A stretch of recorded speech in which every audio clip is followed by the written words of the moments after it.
Vitals Global Healthcare qalet li tinsab sorpriża bit-ittra tal-Assoċjazzjoni Medika Maltija u l-Union ħaddiema Maqudin lill-Kumitat tal-Kontijiet Pubbliċi tal-Parlament. Ittra li fiha talbet investigazzjoni dwar kuntratt bejn il-Gvern u Vitals fil-qasam tas-saħħa. Kuntratt b'investiment ta' 200 miljun euro li se jibdel ta' taħt fuq l-isptarijiet ta' San Luqa u Keren Grek u l-Isptar Ġenerali ta' Għawdex. Fil-waqt li ta' Vitals qalu li jifhmu li l-kuntratt pubbliku kbir u għand interess nazzjonali u għandu jkun hemm diskussjoni, żvelaw li l-MAM u l-UHM irrifjutaw jiltaqgħu magħhom. Fi stqarrija spjegaw li l-kumpanija lesta tgħaddi l-informazzjoni u titkellem mal-imsieħba tant li hekk sar ma' diversi entitajiet. Iżda l-MAM u l-UHM irrifjutaw kontinwament li jiltaqgħu ma' Vitals Global Healthcare biex jiddiskutu l-proġett, qal il-grupp Vitals.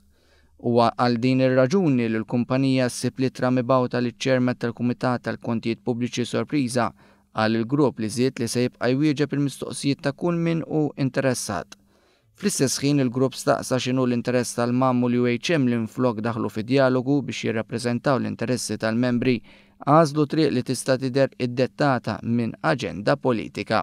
Fl-istess ħin Vitals Global Healthcare reġa' stiednet lill-MAM u l-UHM biex jiltaqgħu jiddialogaw biex il-biża' u l-informazzjoni fabbrikata jieqfu għal ġid tal-ħaddiema fl-isptarijiet amministrati minn Vitals Healthcare Group u l-pubbliku in ġenerali.